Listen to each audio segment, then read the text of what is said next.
Buenas tardes, amados hermanos. Pueden tomar su lugar, por favor, incluyendo a los hermanos de alabanza y también los hermanitos de danza. Gloria a Dios. Qué bueno que ya terminó de correr su carrera 21K y está aquí con nosotros. Aleluya. Espero que ya no haya tanto tránsito allá afuera. Por ahí se nos juntaron los desfiles y todo, pero gracias a Dios estamos acá. Antes de entrar en el tema, quiero recordarle que mañana en la mañana tenemos oración a las 5:30 y en la noche en nuestro servicio familiar va a estar ministrando el hermano Billy Bunster, así que está usted cordialmente invitado, como siempre, ¿verdad? Como siempre está invitado. Quiero hacer una oración y entrar en el tema tan, para mí, importante, hermano, aunque todos los temas de la Biblia son importantes, pero reviste de una importancia superlativa, diría yo, porque nos enfoca en donde nosotros debemos de estar. Bueno, vamos a orar y después le explico. Padre, en el nombre de Jesús, te agradecemos mucho, Señor, que nos permitas estar acá en tu santo templo para inquirir, para preguntar, para averiguar y también para contemplar tu hermosura, Señor. Puesto que tenemos, Señor, nuestra disposición de aprender, te pedimos con todo nuestro corazón que tengas piedad de nosotros, enviando un espíritu de revelación, Señor, para que podamos entender por el Espíritu la profundidad de tu palabra. Gracias, Padre, en el nombre de Jesús. Desde ya confiamos en esa palabra apostólica, profética, evangelística, pastoral y magistral. Gracias, Padre, gracias, Hijo, y gracias, Espíritu Santo. Amén, amén y amén. Denle ese aplauso al Rey que siempre le damos. Muy bien.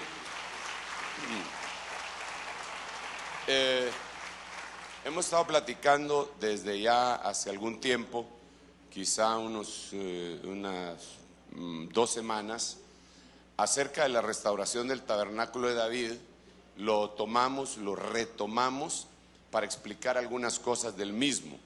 Me parece que son extraordinariamente importantes porque el Señor puso la restauración del tabernáculo de David como una especie de frontera para que viniera luego la semana 70 de Daniel, es decir, el trato de Dios con Israel. Todos comprendemos y sabemos, y si no lo sabemos lo tenemos que aprender, y esto es muy enfático, debemos de ser muy enfáticos en esto, que Dios tiene un pueblo. Dios no tiene 2 pueblos, Dios solo tiene un pueblo. La primera vez que Dios trató con la humanidad, Dios trató con la humanidad. En ese tiempo no habían judíos ni gentiles, sino que trató con la raza humana. Adán no era judío, Set no era judío, Abraham no era judío, aunque se le dice a él Abraham el hebreo, pero no era judío, ¿ok? Ni era israelita. Entonces Dios trató con la raza humana y le hizo promesas a la raza humana. La raza humana batalló en contra de Dios, liderada por Nimrod. En el capítulo 11 del libro de Génesis se puede ver eso muy bien. Entonces viene Dios y como ya les había dado promesas y como Él es bueno, entonces le pone pausa y prácticamente les dice: les voy a cumplir sus promesas hasta el final, voy a escoger un pueblo. Entonces toma a Abraham, lo saca de Ur de los Caldeos, lo lleva por donde lo tiene que llevar.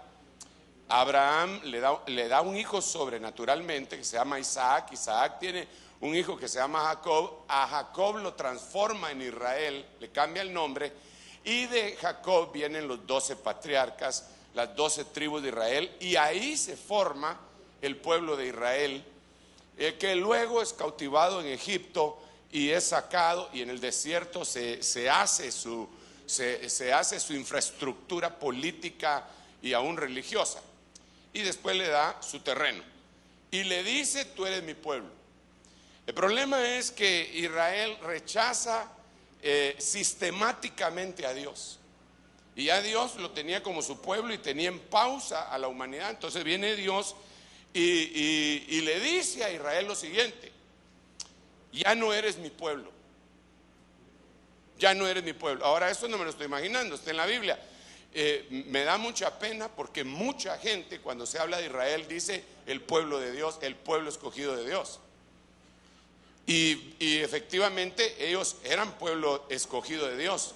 Pero cuando lo rechazaron, el Señor les dice: tu casa es dejada desierta hasta que digáis bendito el que viene en el nombre del Señor. Y también hay un pasaje en la Biblia que dice, le dice a Israel, en el lugar en donde se les dijo: vosotros ya no sois mi pueblo, ahí se les dirá en el futuro: vosotros sois hijos del Dios Altísimo.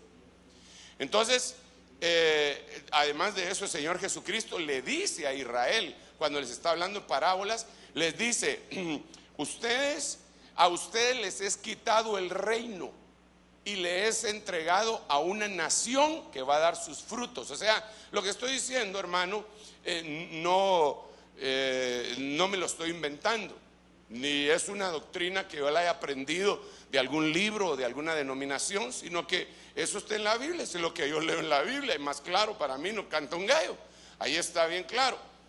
Sin embargo, el Señor, a través del apóstol Pablo, hace una aclaración y dice: ¿ha desechado Dios a Israel? Y él mismo contesta diciendo: en ninguna manera. Entonces no lo desechó totalmente, pero sí le marcó un alto, y ese alto que le marcó fue con el propósito de abrir la puerta a un nuevo pueblo. Entonces ya Dios tenía una actividad pendiente con la raza humana. Dios tenía ya unas promesas pendientes con Israel, la nación israelita.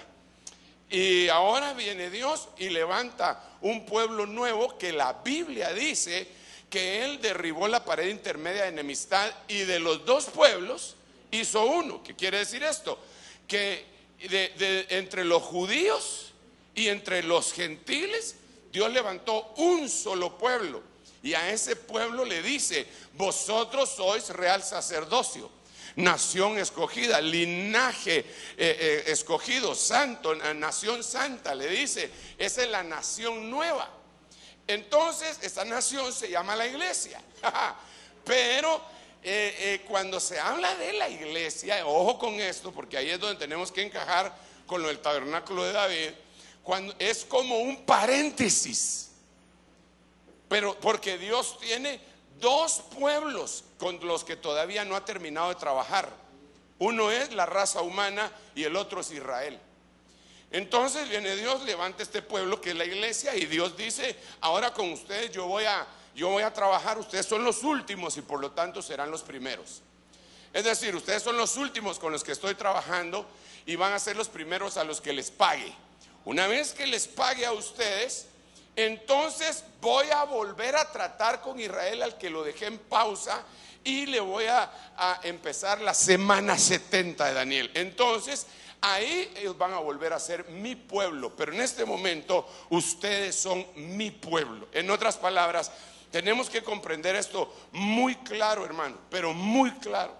Ok, entonces viene David y es una sombra de lo que nos sucedió a nosotros. ¿Por qué razón? Porque David hace cosas que no le competían a él hacer. Digamos, David se pone un efod. Nadie se podía poner un efod, solo los sacerdotes, y los sacerdotes eran de la tribu de Leví, y David era de la tribu de Judá. David se come los panes de la proposición. Nadie podía comerse los panes de la proposición, con excepción de los sacerdotes que entraban en el lugar santo, y él se los come y no es culpable. Pero hace algo más atrevido. Ese David, sí, de una vez se salió del huacal, hermano. Hace algo más atrevido. Pero recuérdese, él es figura de nosotros, del tiempo. David figura de Cristo, pues, pero de Cristo trabajando en nosotros.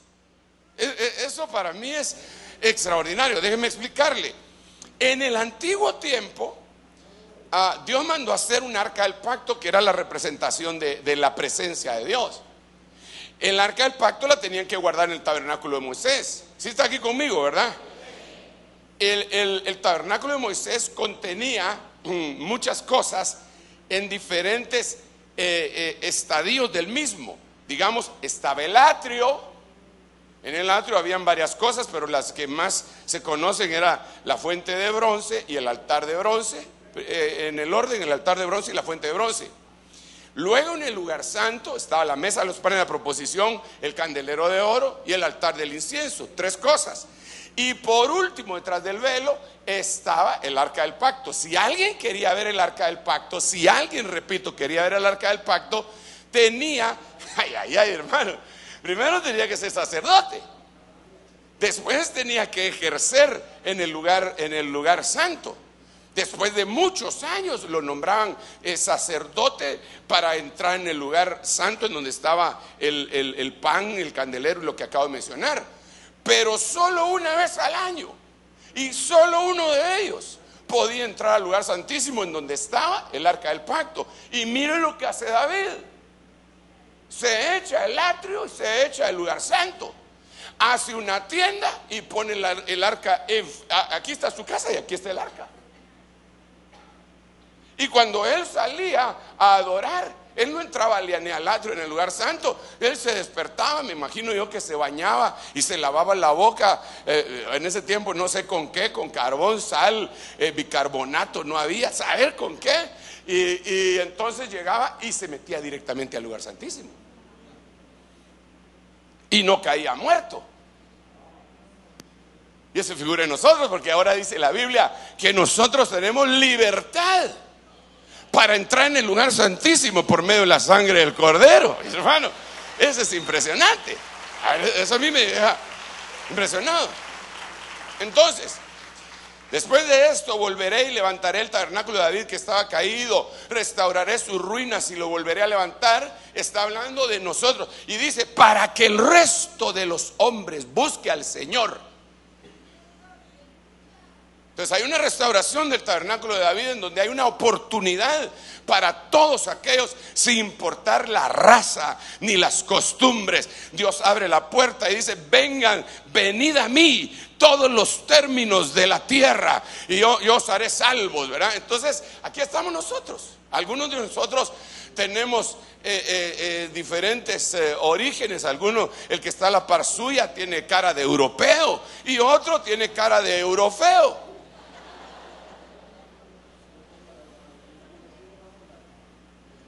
Pero igual, aquí nos recibe el Señor a todos. Hay una bendición en esto, hermano. Bueno, un montón de bendiciones. Imagínese usted que en aquel tiempo las mujeres, ay, gracias a vos, Dios, me asustaste, fíjate. En aquel tiempo las mujeres no podían entrar al lugar, ni siquiera al atrio.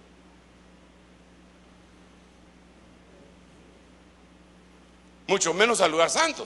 Y como dicen en mi pueblo, contimás en el lugar santísimo. No podían. Nosotros estuvimos en Israel y vimos en el muro de los lamentos, que ni siquiera es el atrio, hermano, porque el muro de los lamentos es la pared que les quedó después que les destruyeron el templo. O sea, ese no es ni siquiera atrio, está afuera y lo consideran sagrado. Y entonces tienen unas barandas que separan. Si usted quiere entrar ahí, solo los hombres pueden entrar ahí. Las mujeres no pueden, aunque sean turistas o lo que sea, no las dejan entrar. Y si uno de hombre, para entrar ahí se tiene que poner una kipa o una gorra. La cosa es que tiene que entrar cubierto. Entonces yo vi ahí a una familia celebrándole el cumpleaños a un muchachito. Y las mujeres estaban del otro lado de la baranda y desde el otro lado de la baranda cantaban y les tiraban dulces desde allá hacia adentro, pero no podían entrar. Y ni siquiera era el lugar santo ni el lugar santísimo. Sin embargo, viene este pacto y le dice a la mujer que es igual que el varón que tiene, dice, en Cristo ya no hay varón ni hembra, dice, sino que todos son uno en Cristo Jesús. Y le quita esto y puede entrar al lugar santísimo la mujer también. Pero, hermano, pero algunos no logran asimilar esta idea. Algunos no logran asimilar esta idea. Yo conozco ministros que a mí se me salió, yo no sabía, porque hermano, disculpe, yo así crecí en el evangelio. Con mi pastor hablando de que éramos de los derechos y obligaciones eran iguales y que solo habían ciertas restricciones, pero que había que buscar al Señor. Entonces yo miraba, y le preguntaba a mi pastor, y yo he visto mujeres predicando, mujeres cantando, pero me topé con ministros, y como para mí era normal, yo creí que estaba diciendo lo que todos coincidían, ¿verdad? Estoy predicando una vez y digo, entonces no hay que hacer brecha, la brecha sexual, esa no es de Dios. La mujer tiene derecho igual que el hombre a buscar y a servir. Y yo bien emocionado, y se subió el pastor bien bravo. Él me había invitado.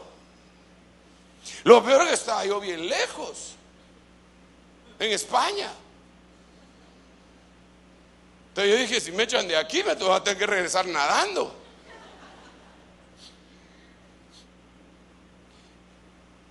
Y entonces dijo, claro que las mujeres tienen que lugar en la iglesia, claro que sí pueden servir. Mi mujer ha servido no sé cuántos miles de cenas a los pobres y a los desamparados. Y está bien, pero eso también lo puede hacer él, eso también lo podemos hacer nosotros. Pero la mentalidad por ese periodo, ¿verdad? Pero en el periodo del tabernáculo de David no había problema. Y ese es el periodo que nosotros estamos viviendo, Dios restaurando en nosotros. Cuando hablamos de David, se está hablando de un hombre, lo que puede hacer, pero también lo puede hacer una mujer. Amén. Como cuando acabamos de cantar ese himno, así como María, hermana. Y no solo las hermanas están cantando, ¿o sí? Nosotros también estamos cantando, así como María. Y va a darle a los hermanos, ¿verdad? O mire usted que los varoncitos se quedan en... No, ¿verdad? Entonces, la restauración del tabernáculo de David nos habla de una dispensación extraordinaria en donde tenemos cabida todos. El que ame al Señor tiene cabida, hermano. No hay ningún metiche. ¿Aquí habrá algún metiche? Diga al que tiene la par, usted no es metiche, hermano. Tiene cara de chute, pero metiche no es, dígale.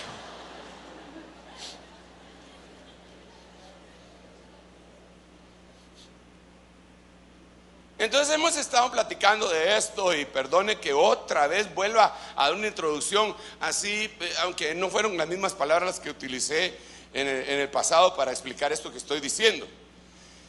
Soy el pueblo de Dios, soy parte del pueblo de Dios.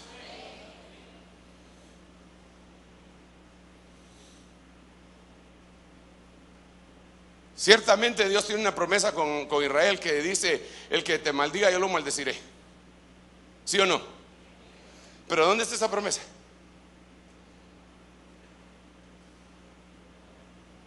A ver, ¿dónde está esa promesa?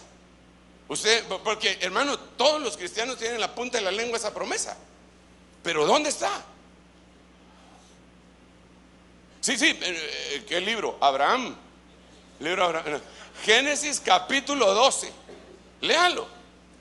Por favor, creo que es 12:13. No sé si estoy bien. 12:3. ¿Cómo dice que dijo? Por favor, hermano. Dice Génesis 12:3, bendeciré a los que te... Espérate, léete desde antes. Y el Señor uno. Y el Señor dijo a Abraham, vete de tu tierra, de entre tus parientes, de la casa de tu padre, a la tierra que yo te mostraré. Perdón, hermano tocayo del que estás leyendo. ¿Y dónde estaba él, pues? En Ur de los Caldeos. Entonces le dijo, vete de tu tierra y de tu parentela. Entonces, ¿cuál era la tierra de Abraham? Ur. Ah, vaya. ¿Cómo será el nombre de los que viven en Ur? Urianos. Urianos, Uranos, Urítico. Ureos. ¿Ah? Ureño, a la nada. Bueno, mejor sigamos. Y el Señor dijo a Abraham: vete de tu tierra, de entre tus parientes, de la casa de tu padre, a la tierra que yo te mostraré. Haré de ti una nación grande y te bendeciré y engrandeceré tu nombre y serás bendición. Bendeciré a los que te bendigan y al que te maldiga, maldeciré. Entonces, ¿a quién le dijo eso? ¿Y ya existía Israel? No. Entonces no se lo dijo a Israel primero.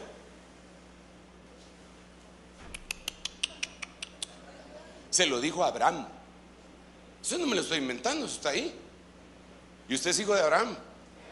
Entonces el que lo maldice a usted ya se lo llevó el río, por no decir el diablo.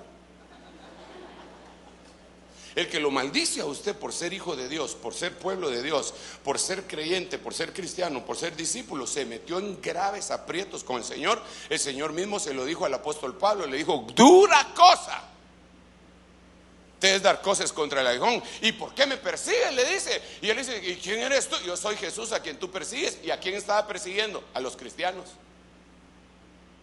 Claro. También ya leí el otro pasaje. El otro pasaje ya se lo dice a Israel, y ni siquiera a Israel, se lo dice a Jacob, y le dice las mismas palabras: bendeciré a los que te bendigan y a los que te maldigan los maldeciré. Eso ya se lo dice directamente a Jacob como herencia para el pueblo de Israel, porque nosotros no somos hijos de Jacob, pero sí somos hijos de Abraham.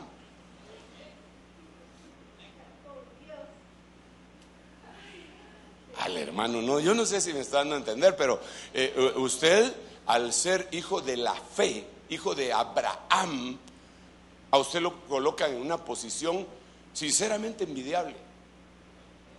Pero la mayoría no ha comprendido eso. Entonces le tenemos que acercar el zoom a David. ¿Por qué danzamos si nosotros no somos judíos?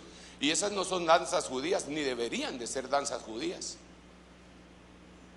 Diríamos que esos tendrían que ser una especie de danzas davídicas, pero no judías. Pues no somos judíos. Si no, celebremos las fiestas también. Y por cierto que no se puede ya. Si las fiestas tenían que celebrar con el templo y tenía que subir todo varón 3 veces al año a Israel.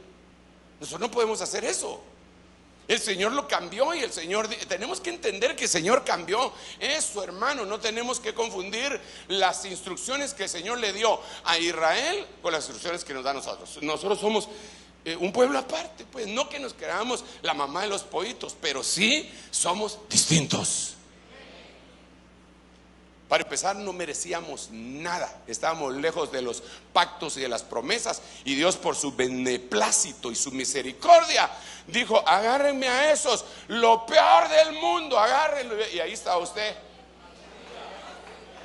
Estaba.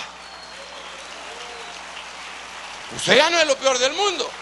Ok, no hay modo que entre otra vez para acá. Entonces nuestra forma de adoración es totalmente distinta. ¿Cómo alababa David? ¿Cómo alababa? Era una locura. Imagínense que aún Mical se puso enojada cuando lo vio brincar, y cuando llegó lo empezó a regañar. Qué chulo, ¿verdad? Qué chulo el rey de Israel, desnudándose delante de las siervas, de sus siervas, como se desnuda un cualquiera.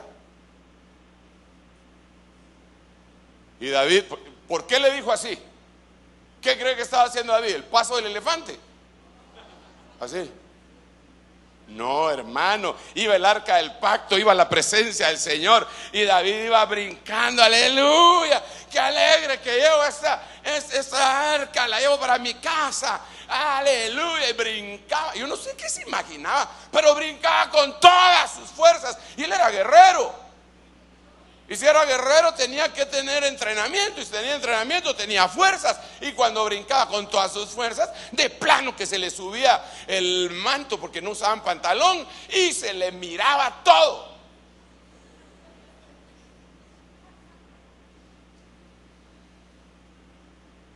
Y no quiero decirle más.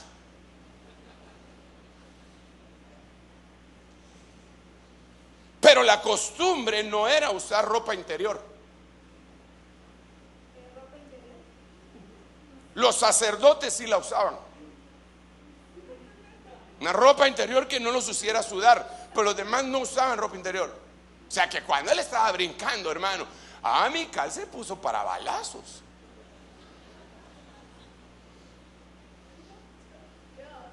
¿Sabe cómo más o menos? Va, discúlpeme pues, discúlpeme. Es como que usted, ¿cuántos son casados, varones? Casados. Quiero oír esos amenes gruesos. ¿Cuántos son casados? Ah, sí. Y resulta que a su mujer o a su esposa, a su señora, por X o Y razón, hermano, yo no sé por qué razón, le gusta usar corto y escotado. Y usted se pelea con ella. Mirá cómo más así, no está bien, hombre. Ay, no sea legalista, le dice todavía a ella, hermano. No, hombre, no te... Entran al restaurante y entonces se sienta ella. Y hermano, ¿por qué se puso el vestido corto si está en estas? Algunas, pero otras.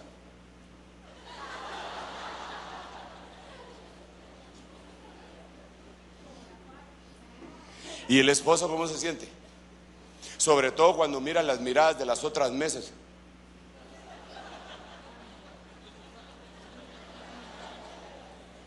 ¿Cómo se siente el esposo? ¿Ah? Bien contento. Ah, hermanos, para balazos. Mire, llévese esta servilleta, ese trapo que le dan, y tráigame una colcha.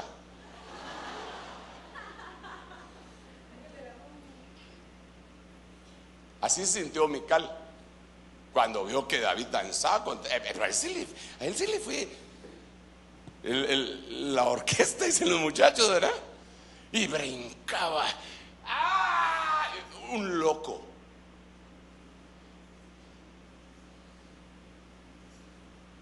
Pero hoy resulta que no se puede brincar, porque hay que tener el orden, porque Dios es un Dios de orden.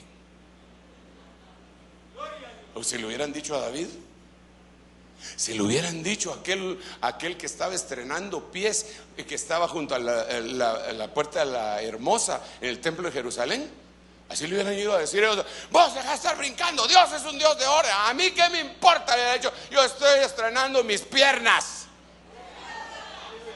Y no hay mejor lugar para danzar que en el templo del Señor. Mire el concepto del otro. O sea, se cambió todo.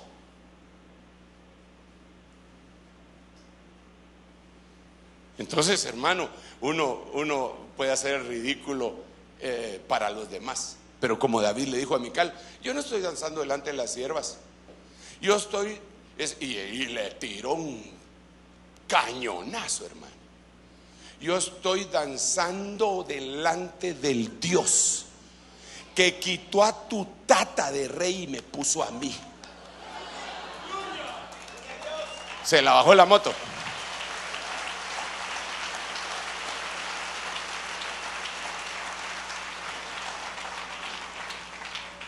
Entonces, hermano, a veces, digamos, los jovencitos y las jovencitas, a veces ensayan y no hacen el ridículo, pero a veces cuando le cae a uno la unción y uno empieza a hacer uno de sus pasos que jamás los ha practicado, hermano. Yo me acuerdo que cuando vino Paul Wilbur hace años, la primera vez que vino, él no sé cómo hacía, como él es judío, no sé cómo es que le hace. Y yo atrás, atrás de él, a ver qué hacía yo. ¿Y qué me importaba que estuviera mío? Estaba contento yo. Y como no brincaba así, porque si no, que así, no sé cómo es que le hacía.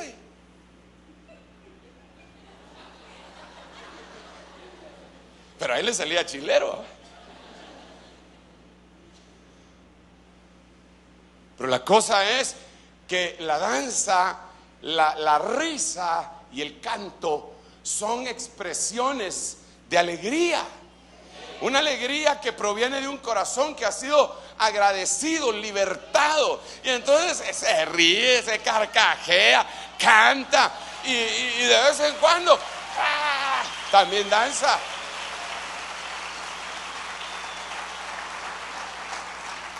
Y claro, siempre van a haber micales que van a decir: ay, no, esto de la avanzada, todo lo de la iglesia me gusta, menos eso de la danzada.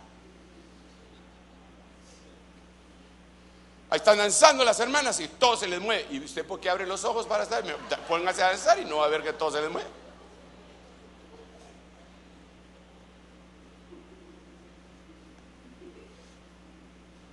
Bueno, pero volvamos, porque no hay modo que el título avance aquí. Vamos a ver. Ahí está. Por lo menos el título, ¿verdad? Los frutos de David. Entonces, cuando consideramos la restauración del tabernáculo de David, hermanos amados, tenemos que considerar sus frutos, tenemos que considerar sus batallas, tenemos que considerar sus depresiones y cómo salió de esas depresiones. Tenemos que considerar la vida de ese hombre, porque es un paréntesis de gracia que se vivió en medio de un paréntesis de ley. Es decir, aquí había ley, pum, empezó la restauración del tabernáculo de David, mejor dicho, el tabernáculo de David empezó, y se quita David y sigue la ley otra vez. Ahora, en este tiempo estaba la ley de los judíos y de repente le ponen pausa y aparecemos nosotros. Por eso es inadmisible que nos quieran endosar la ley de Moisés, que no comer chicharrones. Yo no como chicharrones, pero porque no me gustan, aunque usted no lo crea. Lo siento muy pesado para mi organismo. Pero si alguien le quiere echar limón, sal, chile con una tortilla y aguacate, enhorabuena, dele duro, hermano. Le gusta tronar ahí, no sé. En todo caso, a mí me gustarían las carnitas.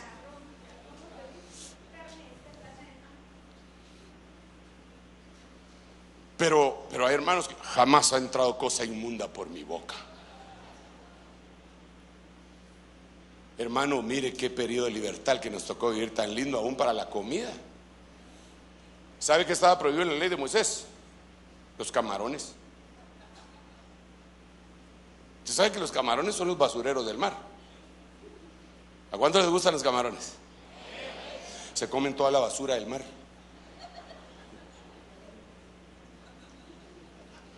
Después los agarran y se lo ponen a usted. Crudos se los ponen a usted, hermano.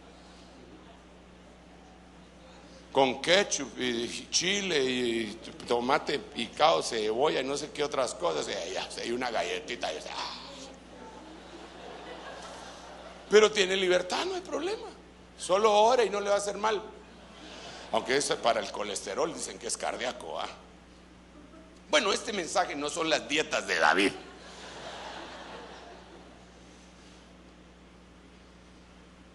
Entonces usted y yo tenemos que llegar a la siguiente conclusión: somos dichosos, bienaventurados. No podemos ser legalistas y tenemos que tener un criterio amplio, pero no tan amplio que abramos la puerta para que la maldición entre. Reprendemos en el nombre de Jesús toda maldición. No tenemos que ser así. Aleluya.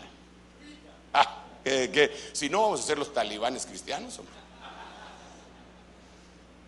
Y yo renuncio a eso, hermano. Renuncio a eso en el nombre de Jesús.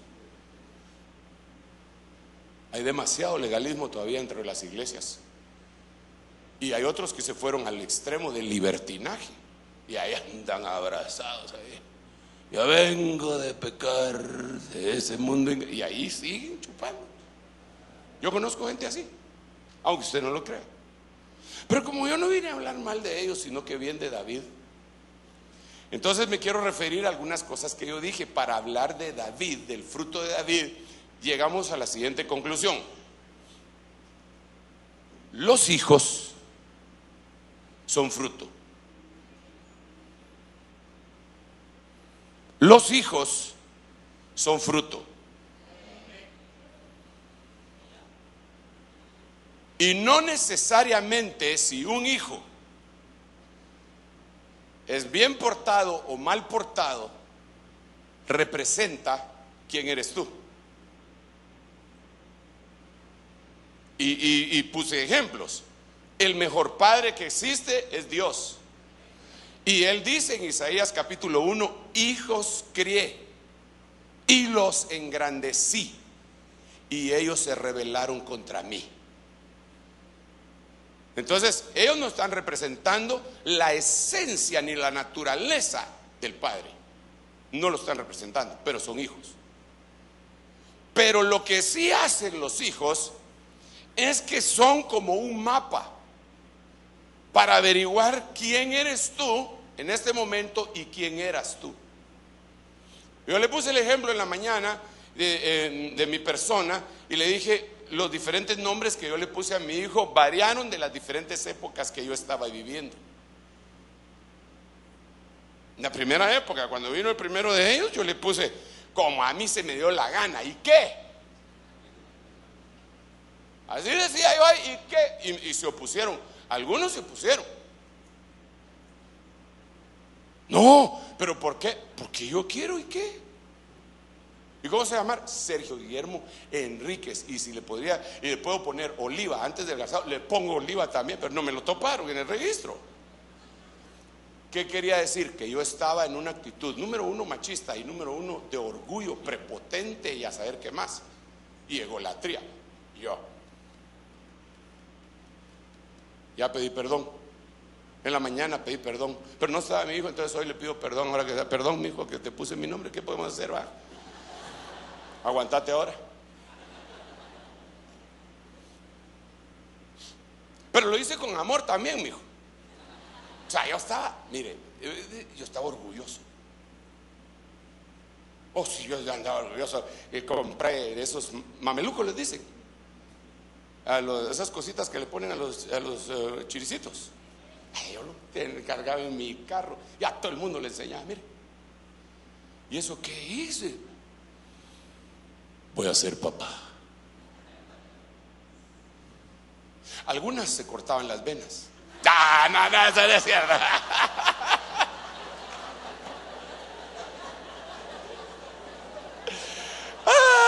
Ay. Eso es solo para que no se me duerma, hombre. Mamita, eso fue solo para que no se durmieran ellos, ¿ok?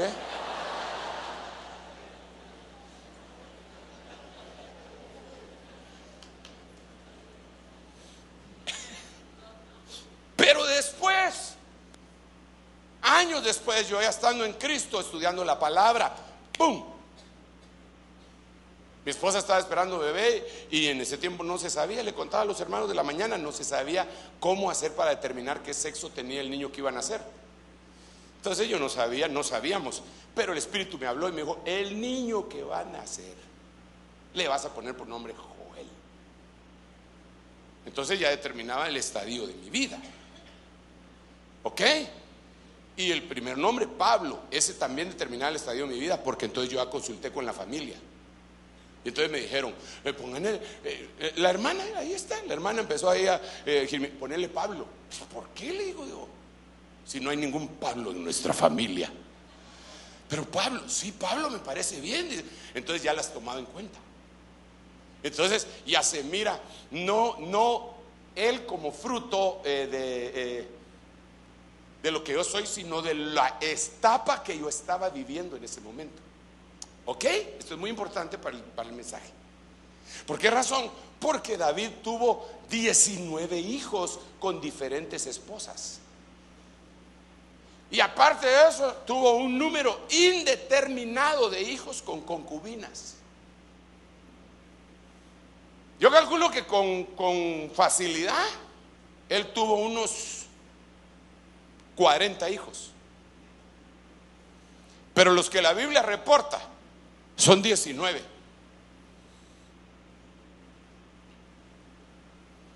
Cardíaco ese David, hermano. Esa restauración sí no tiene que venir, esto es espiritual.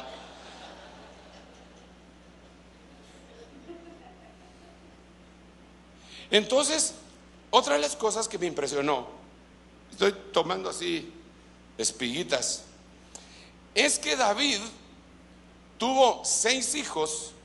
De los 19, 6 los engendró mientras él vivía en Hebrón.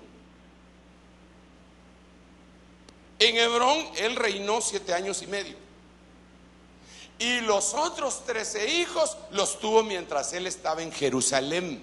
Jerusalén él reinó 33 años. Entonces aquí relata el estadio de la vida de este hombre mientras estaba en Hebrón. ¿Qué quiere decir Hebrón? Miremoslo, la restauración del tabernáculo de David. Qué tremendo esto, hermano. Sus frutos los dio, los primeros frutos los dio mientras estaba en Hebrón. ¿Qué quiere decir Hebrón? Esto es lo que tenemos que continuar rápidamente. ¿Está aquí conmigo todavía, verdad? Gracias. El versículo, son 9 versículos, así que los resumí. Primer libro de Crónicas 3, del 1 al 9. A David le nacieron de su esposa 6 hijos en Hebrón y 13 en Jerusalén, según ese pasaje. Usted lo puede leer en su casa después. Entonces,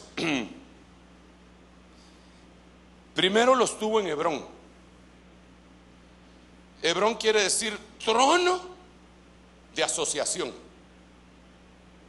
Para dar frutos como los que dio David en nuestra restauración del tabernáculo de David, debemos de tomar en cuenta estas cosas: trono de asociación, alianza, sociedad, amistad, comunidad y liga o confederación. Todo esto los puse así porque para avanzar, pero es como que fuera una alianza. Entonces, para que vengan los frutos que David tuvo en Hebrón, nosotros deberíamos de saber cómo vivir en comunidad, de saber cómo vivir en amistad, en sociedad, en liga, confederación y alianza entre nosotros. Nosotros no podemos hacer alianza con cualquiera, pero sí podemos hacer alianzas con gente que son de nuestro propio espíritu. Por eso la Biblia dice que qué comunión tiene la luz con las tinieblas y qué comunión Cristo con Belial. Pero el que está sentado a la par suya, hermano amado, discúlpeme, pero el que está sentado a la par suya, ese es su hermano, supongo yo. ¿Cuántos son cristianos acá? Ahí está. Eso es lo que le estoy diciendo. Entonces ese hermanito es de su misma origen, pues. Es que se me iba a salir una palabra que no venía adecuada. Es de su misma calaña, le iba a decir yo, pero eso es de su mismo origen, ¿verdad? Y con él usted debe de aprender a asociarse.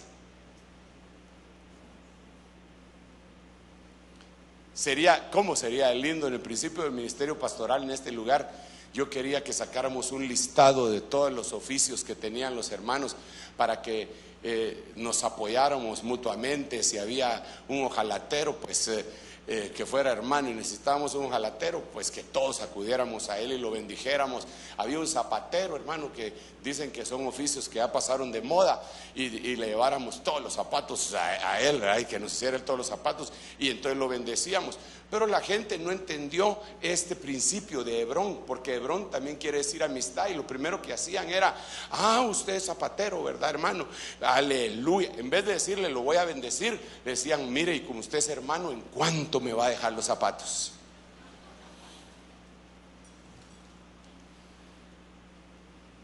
O sea, le quería sacar raja a la asociación, sin ponerse a pensar que el otro también quiere prosperar. Pero sería muy lindo, ¿verdad, hermano?, que lo pudiéramos hacer de esa manera. Fíjese que yo veo países sobre todo Estados Unidos, ¿verdad?, en donde llegan muchos inmigrantes, y hay gente que se asocia de una manera bien bonita, aunque según sus costumbres, ¿verdad? Por ejemplo, los chinos. Los chinos llegan y se acumulan en un solo cuarto y se empiezan a apoyar, hermano, y ponen un restaurante, y buenos restaurantes. Y entonces llegó un chino por ahí, no sabe hablar nada de inglés y lo ponen de mesero. Y un hermano que llegó de aquí, mojado, pero que ya tiene sus papeles y que ya habla bien el inglés, no lo tienen de mesero. ¿Cómo se llama el que llega antes del mesero a las mesas? ¿Ah?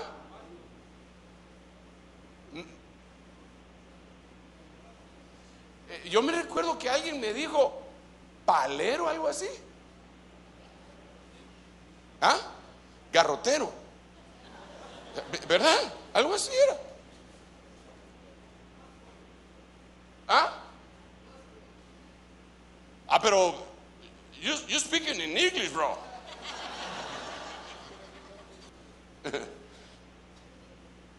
Pero ¿cómo es que dijiste? Voy, te entendí, pero lo primero. Vas voy. Ok, que recoge platos y todo. De esos que recogen platos y ponen y todo, esos son los nuestros, los hispanos. Pero los camareros, los que reciben la propina y todo, esos son los chinos.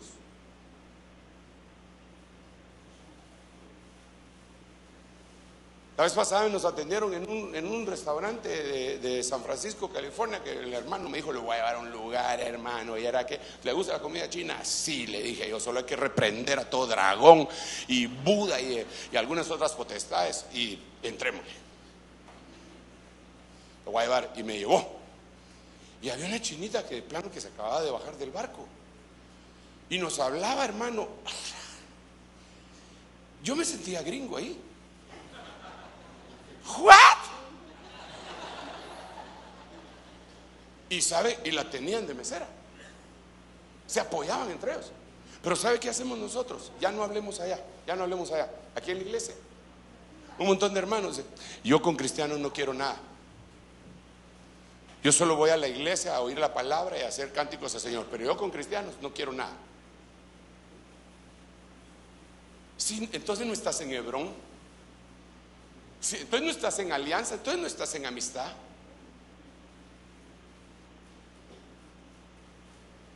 Admiras lo que hacen los de afuera y no admiras lo que hacen los hermanos. Y yo creo que lo primero que tenemos que hacer es, hermano, tenemos que amar, apreciar lo que los hermanos hacen. Y eso sería estar en Hebrón, en alianza, en sociedad, en amistad, en comunidad, en liga, confederación. Tú sí aprecias lo que hacen los hermanos, ¿verdad? Solo 10, pero no importa. Y yo entiendo, algunos dicen: hermano Sergio, es que lo que pasa es que yo contraté a un hermano y le di el adelanto, fíjese, hermano, y se me desapareció. Bueno, hay que agarrar a ese bandido. Hay que denunciarlo. Primero a las autoridades de la iglesia, y si no hace caso, a las del mundo. Y que devuelva 7 veces, no 4. Hay que agarrarlo, porque tampoco se trata de eso. Pero no me vaya a decir usted: no, pero en el mundo no pasa eso. Hermano, claro que sí. Lo que pasa es que también hay que saber hacer las cosas. Y muchos hermanos solo se confían. Mire, hay una profesión muy noble que se llama abogados y notarios. Pues algunos dicen que no es noble, pero yo estoy bendiciendo a los que son cristianos, ¿verdad? Y rechazo cualquier maldición en contra de mis hermanos abogados cristianos, porque hasta chiste le sacan. Dice que se encontraron un abogado allá en Cancún y se lo encontró su cliente. Le dice: ¿qué está haciendo aquí, licenciado? Y él así tirado, aquí robando un poquito de sol. Usted nunca deja de trabajarle. Pues ese chiste lo anulamos en el nombre de Jesús para los abogados cristianos, ¿verdad? ¿Cuántos dicen amén? Ok, entonces va a hacer su negocio con un hermano. Vaya con el abogado. Hermano, disculpe, ¿cuánto nos cobra? Porque ¿qué van a hacer? Pues vamos a hacer una sociedad aquí con el hermano. ¿Y cómo va a ser la sociedad? Yo voy a ser el socio industrial y es el socio capitalista. ¿Y cómo va a ir la cosa? Pues de esta y esta manera. Bueno, pero nada de que me vayan a venir al año. Fíjese, hermano, que yo le di a él $10,000, hermano. Y mire, nanay. Sí, pero, y él hasta carro compró. Sí, pero ¿por qué no firmó? Es que, hermano, también hay que saber hacer los negocios, hombre, por favor. Entonces, si va a hacer alguna sociedad con algún hermano, vaya con un abogado. Si no ha ido con un abogado, después no va a venir conmigo. Hermano, tal vez usted puede perseguir. Disculpe, yo no soy de la policía militar ambulante cristiana. Claro que le puedo jalar el aire a alguien y decirle, bueno, usted, ¿por qué hizo eso? Y ahí está cantando en la iglesia y no le ha pagado aquí el carro que le compró a ese señor. Hay que hacer las cosas bien hechas, hermano. Entonces, y claro, tiene que haber amistad, tiene que haber confianza, tenemos que aprender a vivir en comunidad y entonces van a empezar a venir los frutos y nos vamos a poder amar. Aleluya. Desafortunadamente el tiempo se me terminó, pero afortunadamente le puedo robar, si reprendo eso de robar, ¿verdad?, unas horas, unos minutos al almuerzo. Sí, porque habrá algún malandrín que dijera, ay, usted nunca deja de trabajar, ¿verdad? Reprendemos en el nombre de Jesús. Ay, bandidos, hermano. Ay, bandidos. ¿Verdad que sí? Ok. ¿A quién estuvo en Hebrón? Bueno, solo déjeme decirle otras cositas más de Hebrón. Antes de ella, no me va a dar tiempo para entrar aquí en los 6 hijos y las 6 mamás. Porque tenemos que hablar de las 6 madres y de los 6 hijos. ¿Y qué representan? O sea que tenemos material para platicar primero Dios. Pero miremos una cosita de Hebrón.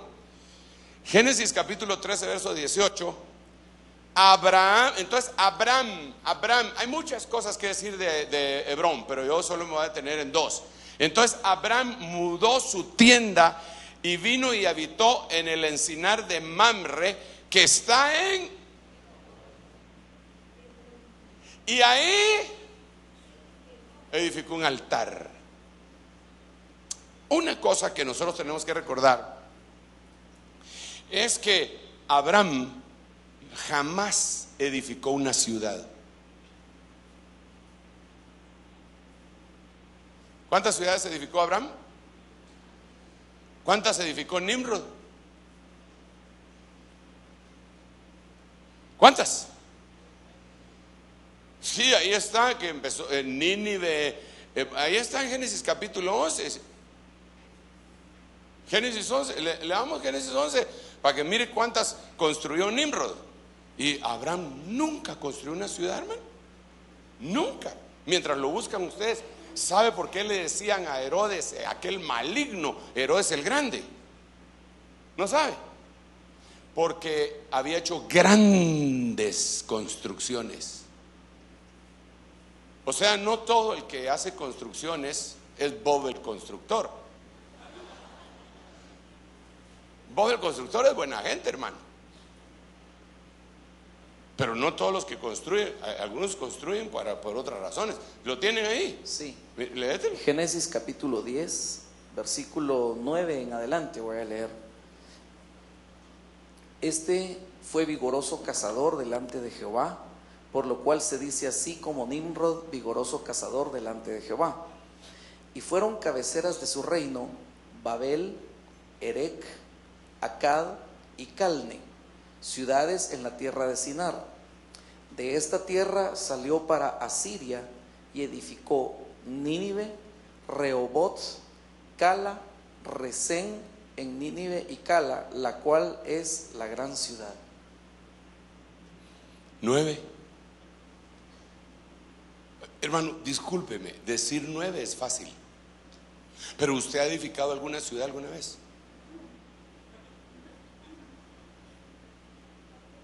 Hermano, ni en maqueta, tal vez. No. Este hombre edificó 9. Era tremendo. Abraham nunca edificó una ciudad porque él buscaba una ciudad que ya estaba edificada, cuyo arquitecto es Dios. En esa ciudad mora la justicia. Pero ¿sabe qué si construía? Altares. Y construyó 4 altares. Este fue el último altar que él construyó en su calidad de Abraham. El otro lo construyó en su calidad de Abraham. Pero el primer altar que él construyó fue en el capítulo 12. Luego, y ahí se le apareció el Señor y volvió a construir otro altar. Construía altares y después construyó este. Y el último altar fue el que construyó para ofrendar lo que más quería, que era su hijo. Entonces, lo que quiero hacerle ver es que para que nosotros demos los frutos de David, tenemos que estar en Hebrón. Y en Hebrón se construyen altares. Aleluya. Esto lo tenemos que platicar más detenidamente. Disculpen, pero esto sí lo tenemos que platicar más detenidamente. ¿Cómo se construye un altar? Y si se le derrumbó el altar a uno, ¿cómo se edifica el altar? Se restaura. Entonces, número 1, los frutos de David en la restauración del tabernáculo de David tienen que venir como consecuencia de una actividad profunda que nosotros hacemos en nuestro interior para glorificar el nombre del Señor. Construimos un altar que hemos entendido que es Mizbeach, que está íntimamente ligado con la palabra Mejilá, que quiere decir perdón, Sehut, que quiere decir buenas obras, Berajá, que quiere decir bendición, y Hayim, que quiere decir vidas. Y ahí están los 4 cuernos del altar. Y eso va a dar como consecuencia una bendición que no sé cómo voy a hacer para enseñarla. El Espíritu de Dios me tiene que ayudar, hermano. Pero ahí está escondido en primer libro de Crónicas, capítulo 3. Yo le decía en la mañana a los hermanos, nadie lee primera de Crónicas, primer libro de Crónicas. Nadie lo lee. Algunos dicen, no, si aquí se repiten en Crónicas, se repiten historias que están en Reyes, y mejor ni lo leamos. Y solo genealogías. Pero las genealogías tienen una riqueza impresionante. Entonces, otra cosita más de Hebrón. Segundo libro de Samuel, capítulo 5. Tengo un minuto, ya lo dejo en paz.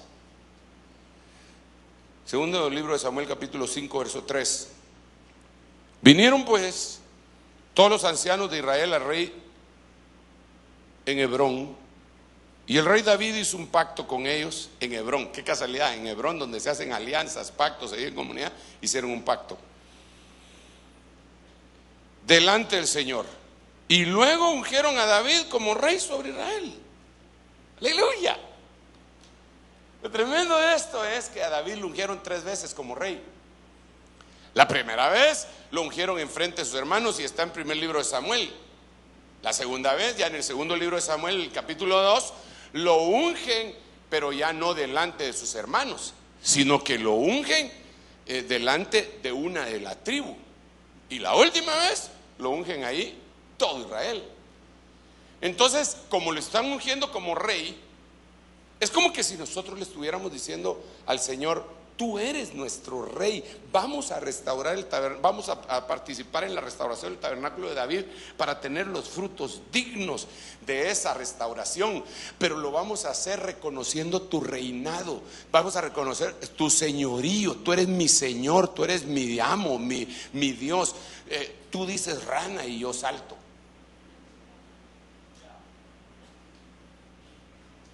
Necesitamos reconocer autoridad, necesitamos reconocer señorío. Eso es parte de las implicaciones que tiene. ¿En dónde tuvo sus hijos? 2 lugares: Hebrón, Jerusalén. 6 en Hebrón, 13 en Jerusalén. Más la muchacha Tamar, 20 hijos. Más todos los que no están inscritos, unos 40. ¿Cuánto les había dicho al principio? Como 40. Impresionante, pero los hijos son fruto. Quiero finalizar. Uno de los frutos que lo vamos a ver más adelante, ¿sabe cómo se llamaba? Fiel y verdadero. ¿Qué es lo que Dios quería del Señor Jesucristo? Dios el Padre, su testigo, fiel y verdadero. ¿A qué estás predestinado tú? A ser igual al Hijo. Eso dice la Biblia. Y si estás predestinado a ser igual al Hijo, ¿qué tienes que ser? Fiel y verdadero. Entonces ahí tenemos que hablar de la fidelidad y de la verdad. Estas dos cosas no pueden ir separadas, tienen que ir tomadas de la mano. Fiel y verdadero es uno de los frutos que David tuvo en Hebrón. Yo quiero ser fiel y quiero ser verdadero. Yo sé que usted también. Pero hermano, la fidelidad nosotros la deberíamos de considerar un poquito más en nuestra vida. Deberíamos ser fieles al Señor. Deberíamos de ser fieles a nuestra familia. Deberíamos de ser fieles a nuestro cónyuge. Deberíamos de ser, dice que el que no provee para los suyos es peor que un infiel. La fe negó. Deberíamos ser fieles a la iglesia a la cual pertenecemos. Pero hermano, yo veo mucha gente, sé de mucha gente que es infiel dentro de una iglesia. ¿Sabe cómo se puede ser infiel dentro de una iglesia? Murmurando o aceptando la murmuración. Ya sabes, pues ya sabes que, hermano, pero no hay tanto que leer, hermano. No hay tanto que escudriñar como para que estemos en tonterías de murmuración, difamación y chismes. Cuando tú aceptas una murmuración en contra de la iglesia, lo que estás haciendo es ser infiel. No estás dando el fruto, pero Dios quiere que lo des y que seas veraz, que seas verdadero. Esas dos cosas tienen que ser un fruto. Eso no puede ser fuerza de voluntad. Lo voy a hacer. No. Te llenaste del Espíritu Santo y estás aprovechando la corriente poderosa del río de Dios, y cuando sientes estás actuando de la manera como Él quiere, porque están dándose los frutos en tu vida. Esta tarde quiero finalizar enfatizando ese punto, subrayando ese punto. Uno de los frutos en la restauración del tabernáculo de David, y quizá el primero, fidelidad. Fiel y verdadero. ¿Cuántos anhelarían ser fieles así como Dios es fiel? Porque así dice la Biblia: si nosotros somos infieles, Él sigue siendo fiel. Imagínese usted. Yo quiero tener esa capacidad.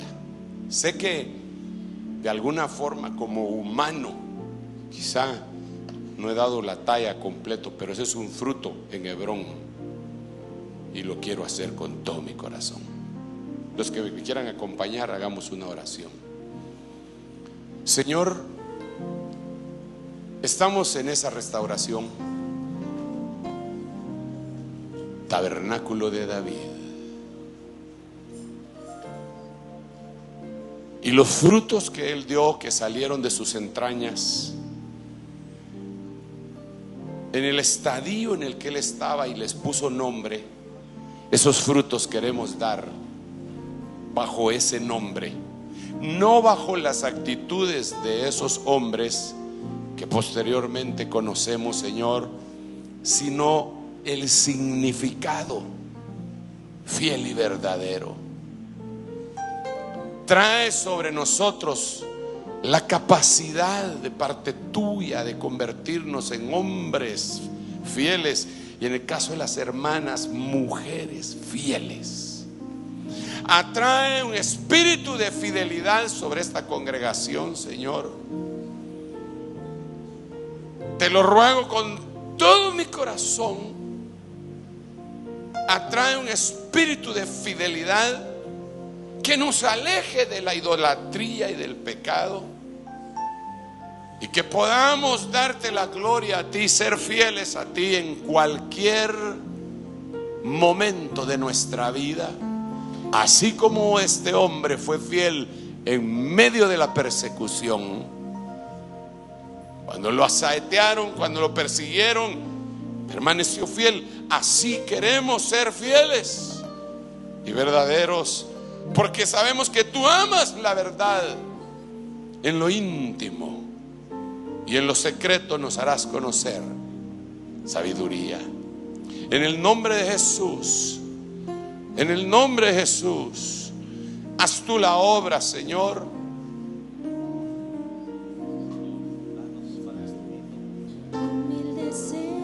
Danos, Señor, de tu naturaleza de fidelidad, que así como tú eres fiel para con nosotros, de la misma manera nosotros, Padre,